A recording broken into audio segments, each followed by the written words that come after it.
Jour 4 d'une semaine de pensée positive, c'est parti!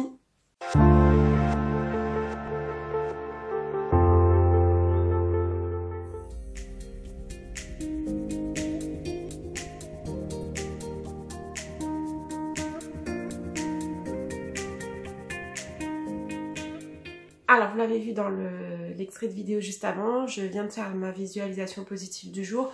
Donc, juste pour vous expliquer rapidement, aujourd'hui, du coup, je pouvais pas le faire le matin après m'être préparée et tout ça parce que j'avais un rendez-vous. Donc, je pouvais pas, ça m'arrangeait pas de le faire à ce moment-là. Donc, j'ai juste décalé à la fin de matinée puisque là, il est 11h, il est même midi en fait. Ma journée d'aujourd'hui ne me permettait pas de m'organiser comme à mon habitude, donc encore une fois c'est pour vous montrer qu'il faut adapter les exercices et son organisation en fonction des jours et des rendez-vous que l'on a. J'ai également fait mon exercice de gratitude et de bienveillance de la journée d'hier. Et là, rien de spécial à dire par rapport aux autres jours, si ce n'est que j'ai peut-être plus de facilité au fur et à mesure des jours à faire cet exercice. J'arrive plus facilement à trouver des choses positives et des accomplissements. Est-ce que c'est parce que à force de faire l'exercice, on prend le coup de main, on va dire, je sais pas, mais en tout cas, ça c'est plutôt un bon point. Sinon, pour la vidéo du jour, j'espère qu'il y aura suffisamment de contenu parce que pour tout vous dire, aujourd'hui j'ai pas grand chose de prévu, j'ai pas grand chose qui me stresse d'avance ou des choses comme ça. J'ai du travail à faire sur ma chaîne, mais voilà, principalement je vais rester chez moi pour travailler sur ça. Donc pas grand chose, je sais pas s'il y aura grand chose à raconter dans cette vidéo du jour, mais en tout cas, si jamais des événements surviennent, je vous tiendrai au courant. Bon, je reprends ma caméra maintenant, il est 17h05 et il s'est écoulé plusieurs heures depuis la dernière séquence vidéo. Et pourquoi j'ai décidé de reprendre ma caméra maintenant? En fait, depuis ce matin, honnêtement, je me dis, cette vidéo du jour va être nulle, je n'ai rien à dire, je n'ai rien expérimenté de plus par rapport aux derniers jours, donc je vais me répéter, donc ça va être inintéressant, elle va servir à rien, il n'y aura pas de vidéo, enfin bon bref. Je tourne ça un peu dans tous les sens dans ma tête et ça m'énerve en fait, voilà, parce que j'ai à cœur de réussir ce test, à cœur que ça soit un minimum intéressant pour vous quand même, là je me dis finalement j'ai un peu l'impression d'être allée au bout de l'expérience entre guillemets.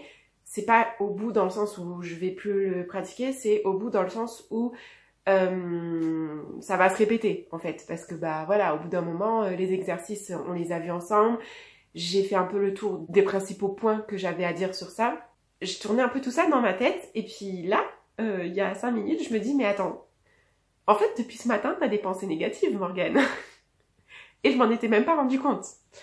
Donc, ça revient à un point que je voulais souligner, du coup ça permet d'illustrer un point important de la pensée positive, qui est la première étape. C'est déjà de savoir identifier nos pensées négatives, parce que des fois on peut avoir des pensées négatives, on s'en rend même pas compte tellement c'est habituel, tellement c'est naturel pour l'être humain d'être négatif. Une fois que je m'en étais rendu compte, venait l'étape de comment je peux faire pour ne plus être négatif par rapport à ça, parce que là clairement je suis en train de me dire, il reste 4 jours de test, et j'ai l'impression de venir à bout de tout ce que j'ai à dire. Donc je me dis mince quoi, ça me saoule un peu, enfin c'est pas possible que j'ai déjà fait le tour de la pensée positive, je passe à côté de quelque chose. Bon, du coup je me suis dit il faut que je trouve une solution pour quand même apporter du contenu à mes vidéos. Et cette solution que j'ai trouvée, du coup, c'est de vous donner d'autres outils annexes à la pensée positive. Parce que la pensée positive, là je vous donne 5 outils. Enfin, 5 fondamentaux de la pensée positive. Mais il en existe des 1000 et des 100, je pense. Enfin, je me suis pas renseignée sur toutes les techniques. Mais moi, en tout cas, je me suis rendu compte qu'au quotidien, j'utilisais d'autres outils que ceux que je vous ai parlé jusqu'à présent, qui sont la visualisation, les exercices de bienveillance et gratitude, savoir modifier sa perception des choses, instaurer un cadre de vie, et un autre élément qu'on n'a pas encore vu, mais c'est prévu qu'on le voit demain, qui est de se déconnecter, se reconnecter à son environnement. Mais moi, au quotidien, il y a plein d'autres choses qui m'aident, enfin plein d'autres choses. Il n'y en a pas plein, mais il y en a une en particulier qui m'aide aussi à cette pensée positive, c'est la relaxation. Alors, je vous vois déjà venir, dire mais la relaxation, ça sert à rien, c'est ennuyant. Moi-même, je me suis dit ces choses-là. Et pourquoi je tiens à vous en parler aujourd'hui? Parce qu'en fait, ça fait 5 semaines maintenant que je fais des cours de relaxation. Alors, c'est une pratique qu'on n'est pas obligé de faire en cours. Moi, on m'a proposé, en fait, tout simplement. C'est quelque chose qui est venu à moi. C'est pas moi qui suis allée vers ça. Moi, je trouve que c'est quand même mieux de faire des cours dans un premier temps, au moins au début, pour bien intégrer les méthodes, pour bien être guidé, en fait, et avoir toutes les clés en main pour réussir la relaxation. Je tiens à préciser déjà d'avance qu'aujourd'hui, il ne s'agira pas que je vous donne les méthodes, parce que je vois mal partager des méthodes qui ne m'appartiennent pas, entre guillemets, même si je suis sûre que c'est des méthodes que vous pouvez retrouver sur internet. Donc déjà, pour commencer, la relaxation, c'est quoi? Donc j'ai fait une petite recherche sur internet, du coup, histoire de pas vous dire n'importe quoi, même si je savais déjà un peu ce que c'était, mais je voulais avoir les bons mots pour l'expliquer. Donc, pour définir la relaxation, en fait, c'est quoi? C'est un processus par lequel on relâche la tension. L'objectif est de diminuer les niveaux de stress, de colère ou d'anxiété et d'atteindre un état de plénitude absolue.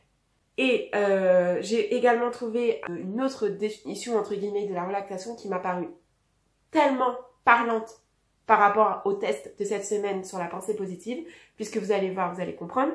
Lorsqu'elle est pratiquée dans les règles de l'art, la relaxation permet de modifier nos schémas négatifs, d'apprendre à gérer nos émotions et de diminuer le stress. Vous l'avez bien entendu, la relaxation permet de modifier nos schémas négatifs, autrement dit, de changer nos pensées négatives dans le but de les transformer en pensées positives. Et pourquoi il m'est venu l'idée de vous parler de la relaxation? Parce que là, en fait, je sors d'un cours de relaxation, là, qu'on doit pratiquer à la maison. Et on commence toujours le cours par dire chacun individuellement comment s'est passée notre semaine au niveau de la pratique de la relaxation à la maison. L'une des personnes du groupe, lorsqu'elle a parlé de son expérience, elle a dit que la relaxation lui avait permis, en quelque sorte, de changer ses pensées et non seulement d'avoir moins d'appréhension par rapport à une situation stressante, mais en plus de changer un petit peu sa perception des choses. Et là, je me suis dit, mais mince en fait, je suis en train de faire quelque chose presque tous les jours que je ne montre pas en vidéo et qui pourtant fait totalement partie de la pensée positive. Je l'ai testé pour la première fois du coup hier en situation de stress par rapport à mon cours de sport. Je ne voulais pas partager. C'est bête, j'aurais dû.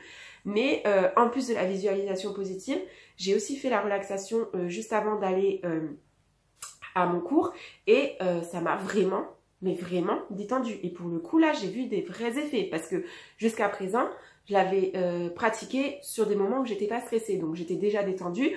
Ça me détendait encore plus, mais l'effet n'était pas non plus waouh. Ça a été vraiment bénéfique. Donc voilà, finalement, pour quelqu'un qui ne croyait pas à la relaxation en y allant au tout début, au premier cours, et qui se disait que ça n'allait servir à rien, finalement, je me dis aujourd'hui que ça peut peut-être être utile. Donc je vous invite aujourd'hui à faire le test de la relaxation, en plus de tous les autres exercices qu'on a déjà vus pendant cette semaine liés à la pensée positive, à me dire dans les commentaires qu'est-ce que vous en pensez. Est-ce que ça vous a été bénéfique, ça vous a déstressé?